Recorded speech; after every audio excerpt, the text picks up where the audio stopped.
apa pelanggaran hukum yang dilakukan. Artinya kalau pelanggaran hukum sudah terbukti ya, yang dilakukan oleh Gibran Rakabuming sebagai wakil presiden, itu nggak ada yang bisa jawab sampai detik ini ya. Jadi di podcast ini saya menantang juga ya, komentar-komentar orang-orang sebutkan satu aja ya, pelanggaran hukum yang dilakukan oleh Gibran. Nggak akan ada. Semuanya hanya bunyi-bunyi yang tidak ada arti dan tidak dapat dipertanggungjawabkan secara hukum. Nah, mengenai tadi ada beberapa purnawirawan ya. Iya. Kan DPR nggak membacakan juga. Kenapa? Ya karena begini nih Mas Habibie ya. Kita pakai logika. Kalau 10 juta orang mengirim surat ke DPR, ya, 10 juta orang mengirim surat ke DPR untuk misalnya yang ini minta untuk misalnya ketua DPR-nya diganti, yang ini minta presidennya diganti, yang ini minta ada anggota dewan diganti, yang ini, apakah ya DPR akan membacakan 10 juta permintaan itu?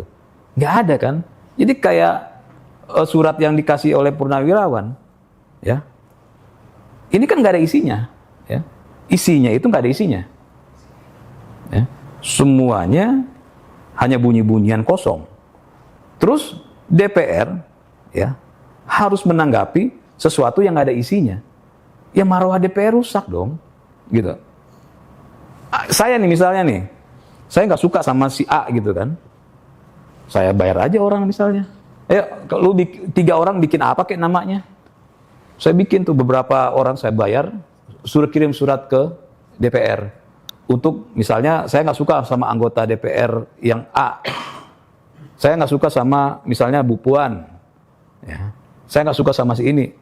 Apakah surat-surat mereka itu harus ditanggapi dan harus Bu Puan yang dimakzulkan? Padahal isinya dari surat itu nggak ada sesuatu yang bisa dipertanggungjawabkan.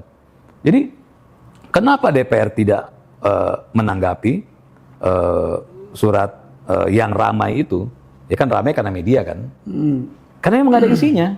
Coba kalian baca nih ya. Coba Pak Fahru Rozi itu, Fahru Rozi namanya ya, yang sebagai itu. Nggak ada isinya.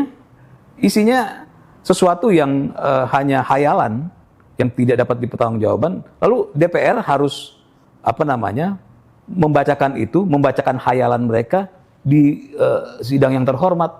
Ya kan aneh gitu kan.